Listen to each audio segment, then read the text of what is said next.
Dans les communes du Grand Nouméa, en Nouvelle-Calédonie, rassemblements et manifestations demeurent interdits sur la voie publique jusqu'à début février.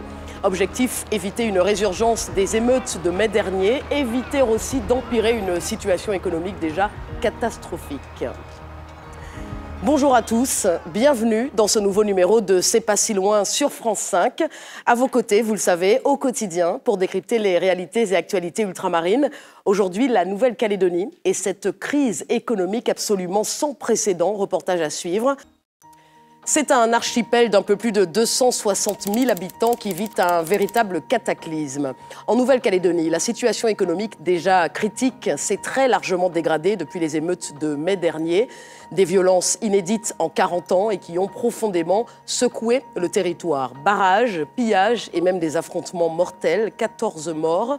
Élément déclencheur, une réforme prévoyant notamment d'élargir le droit de vote à ceux vivant dans l'archipel depuis au moins 10 ans. Inacceptable pour certains indépendantistes.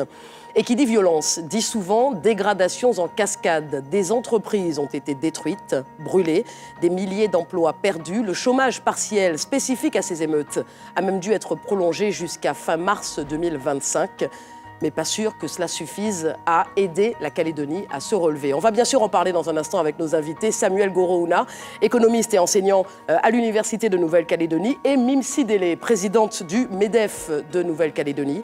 D'abord ce reportage de Thierry Scharf et Merouane Tazi. « 13 mai 2024, des émeutes plongent la Nouvelle-Calédonie dans un climat de violence. L'état d'urgence est décrété durant une douzaine de jours. La situation économique était déjà morose, le bilan des émeutes enfonce encore davantage l'archipel. 800 entreprises attaquées, incendiées ou pillées, 2 milliards de dégâts estimés, 6 000 emplois supprimés.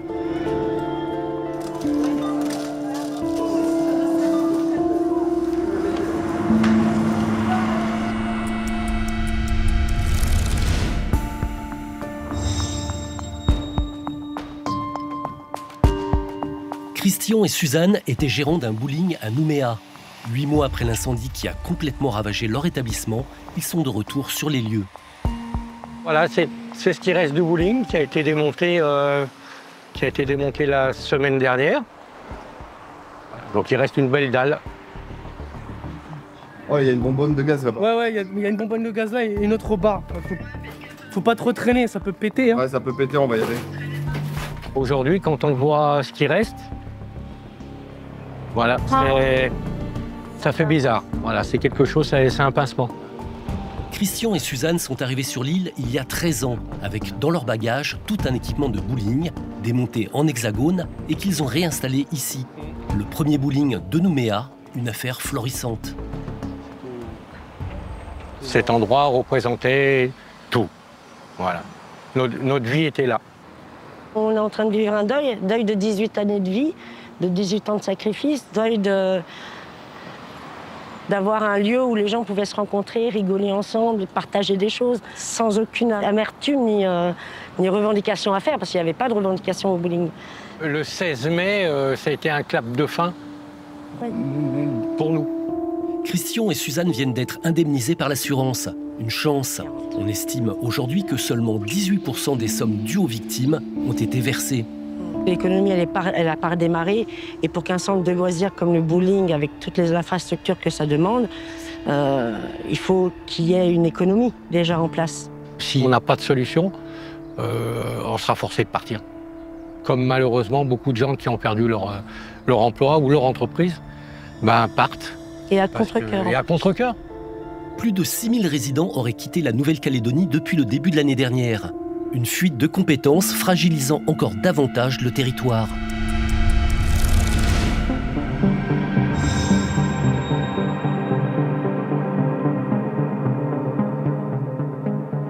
David Guyenne est président de la Chambre de commerce et d'industrie de Nouvelle-Calédonie.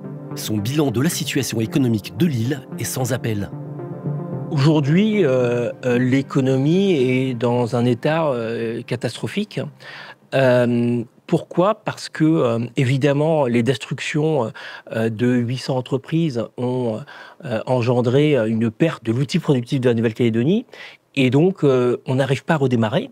Demain, c'est 20% du PIB de la Nouvelle-Calédonie qui est détruit durablement. Et donc, les chefs d'entreprise vont devoir vivre, et le pays va devoir vivre avec une économie 20% plus petite qu'avant les émeutes. Et difficile de compter sur un soutien des institutions locales. Les finances publiques sont touchées.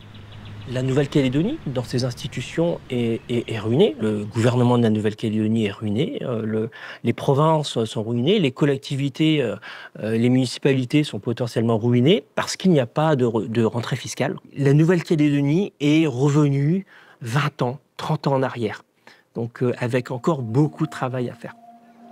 La Nouvelle-Calédonie s'enfonce dans la crise et la précarité s'accroît fortement, en premier lieu chez les plus fragiles. Mais des solidarités s'organisent. L'association Solidarité Presqu'île Ducos s'est créée en urgence après le 13 mai. Son but, apporter de la nourriture là où on ne mange plus à sa faim. Nos familles sont essentiellement des personnes qui ont perdu leur emploi, qui sont au chômage, des familles avec beaucoup d'enfants. Et vraiment, on touche tous ceux qui en ont besoin finalement, on les sert.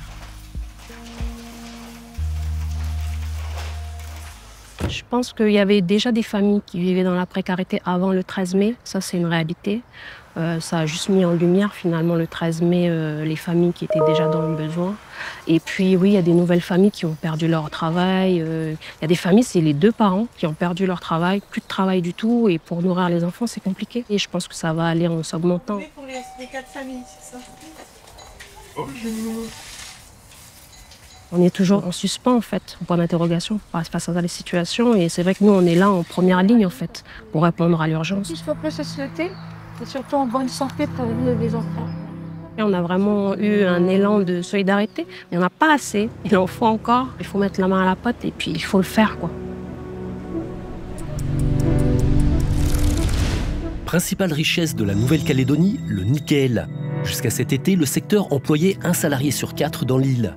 Mais face à la concurrence asiatique, le nickel calédonien n'est plus rentable. Le 31 août dernier, l'emblématique usine KNS du nord de l'île, Bastion Canac, a fermé. 1200 salariés sont licenciés, parmi eux Frédéric Narciso. C'est une usine pas comme les autres. Une usine qui a été le souhait d'un rééquilibrage entre la province sud et la province nord, suite aux accords de Nouméa. Moi, j'allais au travail dans cette usine, la joie au cœur. J'allais pas qu'au travail, j'étais aussi en mission pour cette conviction qui allait nous servir à notre pays tout entier. Il y a la mondialisation, les bénéfices passent par-dessus, quoi. Mais il y a aussi la compétence locale, qui celle-ci, je pense pas que nous étions au rendez-vous de la performance.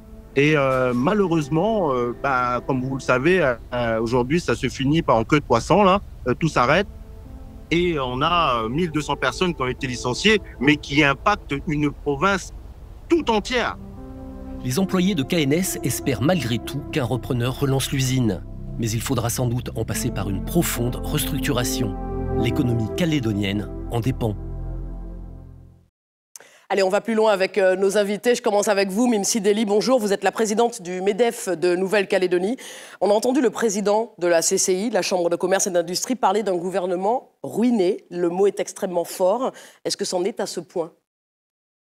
Ah oui, absolument. Aujourd'hui, nous dépendons à 100% des transferts de la métropole pour financer nos besoins les plus basiques, la santé, l'enseignement, le paiement des fonctionnaires, les salaires des fonctionnaires et la reconstruction des bâtiments publics.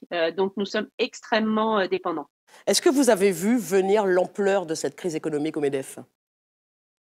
Oui, écoutez, on s'en est rendu compte assez rapidement. En moins d'une semaine, près de 800 entreprises détruites. À l'échelle de la métropole, par exemple, c'est considérable. Nous avons perdu en un an près de 10 000 emplois dans le secteur privé. C'est comme si on avait effacé en métropole 3,7 millions d'emplois en à peine un an. C'est considérable, vous vous en rendez compte. Évidemment, il est très difficile de s'en relever. Effectivement, rapporté à l'Hexagone, c'est de suite extrêmement parlant. Samuel Gorouna, bonjour, vous êtes économiste et enseignant à l'Université de Nouvelle-Calédonie. De quand date le ralentissement économique sur le territoire de Nouvelle-Calédonie? Alors c'est vrai que ça fait quelques années que le ralentissement économique est observé localement parce qu'on a eu le boom du nickel avec la construction de deux grandes usines localement, donc l'usine du Sud et l'usine du Nord qui vient d'être montrée dans le reportage. Donc on a eu énormément de personnes qui ont pu avoir du travail, du plein emploi et également des grandes infrastructures qui ont été construites localement en même temps, le grand hôpital localement, le Medipol, il y a eu également les Jeux du Pacifique, construction des bâtiments qui aujourd'hui sont en résidence universitaire, etc. Oui. Donc c'est vrai qu'à partir de 2012-2013, on commence à avoir un ralentissement et ça fait quasiment une dizaine d'années qu'on n'arrive pas à avoir des niveaux de croissance aussi élevés qu'auparavant. Samuel Gorona, il y a eu les accords de Matignon en 1988 avec un transfert de compétences, un impact politique, mais aussi un impact économique non négligeable avec transfert de droits civils, de droits commerciaux, droits du travail, commerce extérieur. Est-ce que la Nouvelle-Calédonie était prête à cela, prête à avoir autant de compétences en local ? Alors c'est vrai que cette question peut être posée en disant que pour résumer les choses, on a deux problématiques au niveau des transferts des compétences. Il y a la problématique d'abord technique, où il faut, par exemple, si vous parlez effectivement du droit commercial ou du droit civil, il faut avoir les ressources humaines pour pouvoir écrire la réglementation, l'adapter aux réalités locales, sans évidemment s'éloigner des standards internationaux, sachant que localement, le droit est quand même d'inspiration française et européenne de manière générale.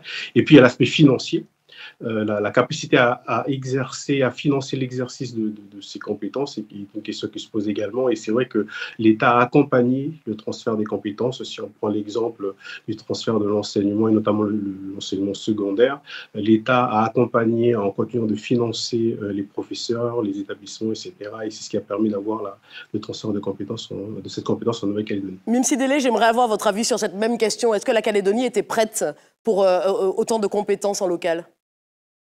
Mais en fait, le problème, c'est qu'elle ne l'est toujours pas, pour deux raisons. Samuel vient d'évoquer la possibilité sur un territoire aussi petit d'exercer certaines compétences qui sont lourdes à exercer.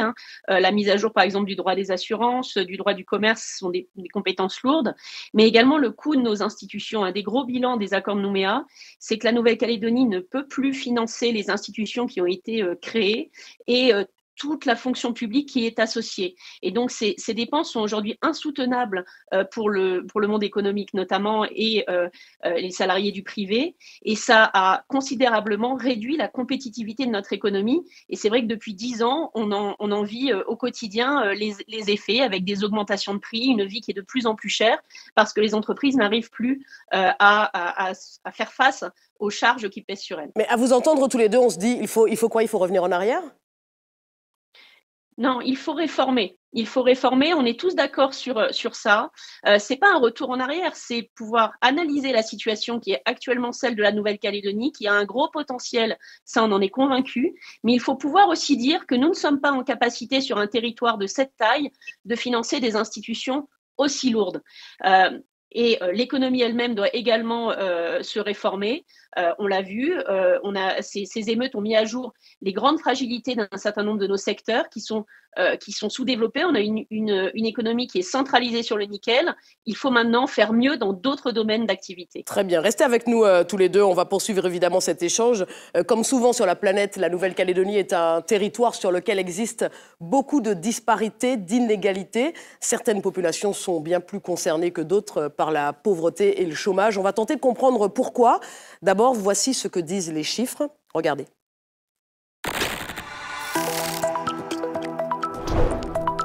Si le produit intérieur brut par habitant des Calédoniens est l'un des plus élevés des Outre-mer français, 20% d'entre eux vivent pourtant sous le seuil de pauvreté. C'est moins de 15% à l'échelle nationale. Mais derrière ce chiffre, se cachent de fortes disparités entre les Kanaks, le peuple autochtone, et le reste de la population. Le niveau de vie médian des Kanaks est 2 fois plus fragile que celui des non-Kanaks. Et pour cause, ils sont beaucoup plus touchés par le chômage, 20% sont sans emploi, alors que la moyenne sur l'archipel est de 12%. Mais le plus criant reste les différences d'accès aux emplois les mieux rémunérés. Moins de 5% des Kanaks actifs sont des cadres. Une différence qui s'explique notamment par le niveau d'études. Près d'un Kanak sur 2 n'a aucun diplôme ou uniquement le brevet des collèges. Samuel Goro-Ona, quand on voit ces chiffres, on se dit qu'il y a 2 salles, 2 ambiances en Nouvelle-Calédonie, non? Alors, c'est vrai que localement, il y a des inégalités sociales qui se confondent avec des inégalités ethniques, et c'est probablement l'un des gros points à améliorer dans les années à venir. Alors, il y a eu pendant de longues années, avec les différents accords, des politiques de rééquilibrage, où ça a été dit dans votre reportage, que l'usine du Nord, les populations, ici des provinces Nord et Île, ont reçu des financements, etc., pour essayer de réduire l'écart. Mais ce qu'on a noté dans les études, c'est que les écarts se sont réduits puis tassés à partir de 2009. Effectivement, en Calédonie, on a vraiment une population défavorisée qui est plutôt kanak et océanienne, et une population plus favorisée qui est plutôt européenne. Et c'est probablement l'un des points de crispation en Calédonie. Mimsi Délé, on entendait dans le reportage, moins de 5% des Kanaks actifs sont des cadres. On a vu les différences de niveau, le manque de diplôme, mais est-ce que même lorsqu'ils sont qualifiés, ils sont snobés par des chefs d'entreprise? Non, absolument pas. En revanche, ce qui est un des constats qu'on fait, c'est que sur les programmes, il y a un programme emblématique qui s'appelle 400 cadres, qui est un programme de formation supérieure qui a été spécifiquement développé justement pour réduire cette inégalité-là, donc avec un accompagnement et un financement des études supérieures à destination notamment des populations océaniennes. De nombreux diplômés ne sont pas rentrés dans le secteur privé, ils se sont orientés vers le secteur public. En fait, aujourd'hui, on a malheureusement, en fait, un des constats qu'on fait, c'est une attractivité extrêmement forte du secteur public en Nouvelle-Calédonie, tout simplement parce que les salaires ils sont beaucoup plus élevés, alors que dans le secteur privé, les salaires sont décrochés par rapport à la fonction publique. Donc, en effet, dans le secteur privé, on retrouve encore un nombre insuffisant de cadres kanak, mais ça n'est pas le cas dans la fonction publique, c'est extrêmement différent. Samuel Goro-Ona, vous qui enseignez à l'Université de Nouvelle-Calédonie, quel regard portent vos étudiants sur la situation? Est-ce qu'ils ont envie de fuir, envie de reconstruire? Ils ont envie de quoi? Alors, c'est difficile d'avoir un avis général sur le sujet. Les ressentis des uns et des autres sont personnels. Évidemment, certains, du fait de leur vécu, ont plus de résilience certainement que d'autres. Mais de manière générale, on a quand même des retours d'étudiants qui restent, même si certains ont eu peur et très peur, et certains ont été menacés, avec des familles évidemment touchées directement. Mais globalement, je pense que c'est un trait aussi de la jeunesse, d'être quand même confiant et de vouloir continuer à construire. Je pense qu'il y a quelque chose de différent quand même par rapport à ce qui s'est passé dans les années 80. C'est que ceux qui aujourd'hui ont 20 ans ont quand même vécu ensemble, ce qui n'était pas forcément le cas dans les années 80 où les écoles étaient séparées. Il y avait encore beaucoup d'écoles confessionnelles qui accueillaient plutôt les populations kanak et océaniennes, et c'est plus le cas aujourd'hui. Tout le monde partage les mêmes écoles, travaille dans les mêmes entreprises, sont dans les clubs sportifs qui sont les mêmes. Voilà, je pense que les choses ont beaucoup évolué depuis. Mimsi Délé, je vous vois acquiescer. Oui, je suis d'accord avec Samuel. Ce qui nous a beaucoup surpris au moment du déclenchement de ces émeutes, c'est que la situation sur les 30 dernières années, en effet, avait connu une forte amélioration au niveau du vivre ensemble. Et les entreprises qui ont été les premières ciblées, c'était un lieu où tout le monde travaillait ensemble, c'est-à-dire toute ethnie confondue. Et honnêtement, dans un dialogue social qui était très largement apaisé, on avait connu dans les années 80 beaucoup plus de conflictualité dans les entreprises. Les choses avaient évolué favorablement avec un meilleur dialogue social. Très bien. Et donc, c'était extrêmement surprenant de voir ce niveau de violence se déchaîner contre l'entreprise. Un immense merci à tous les deux, Samuel Goro-Ona, Mimsi Délé. Merci à tous les deux d'avoir été avec nous, présents pour cette émission consacrée à la crise économique en Nouvelle-Calédonie. On évoquait tout à l'heure les accords de Matignon en 1988, une page capitale de l'histoire de la Nouvelle-Calédonie. Accords entre indépendantistes et non-indépendantistes qui viennent purement et simplement rétablir la paix sur le territoire. Eh bien, figurez-vous qu'ils ont bien failli ne jamais être signés, ces accords. Regardez notre photo du jour, 25 juin 1988. 88, hôtel de Matignon à Paris, sous l'égide de Michel Rocard, alors Premier ministre de Mitterrand. Les négociations entre deux ennemis jurés sont enfin sur le point d'aboutir. Négociations entre Jean-Marie Tjibaou, chef des indépendantistes kanak, et Jacques Lafleur, chef du camp loyaliste. Mais ce que l'on sait moins, c'est que Rocard a littéralement vécu l'enfer durant ces négociations. À cause de violentes douleurs au ventre, le Premier ministre doit régulièrement s'éclipser. Un urologue joint par téléphone lui diagnostique des coliques néphrétiques, ce qui théoriquement requiert une prise en charge immédiate. Mais Rocard ne veut surtout pas quitter Matignon et condamner toute idée d'accord. Alors il file régulièrement se glisser dans un bain chaud pour apaiser la douleur. Seulement, à chaque fois qu'il s'absente, les deux hommes s'écharpent verbalement autour de la table. Au bout du compte, les accords de Matignon seront signés et Michel Rocard pris en charge en urgence à l'hôpital. Mais tout n'a reposé que sur la détermination des trois hommes à sortir de l'impasse. Vous voyez d'ailleurs cette poignée de main historique entre Tjibaou et Lafleur le 26 juin au matin. Incroyable issue suite à d'incroyables coulisses. Les ennemis d'hier deviennent ce jour-là partenaires. Merci beaucoup de nous avoir accompagnés pour ce nouveau numéro de C'est pas si loin, émission bien évidemment à voir ou revoir sur la plateforme France.tv.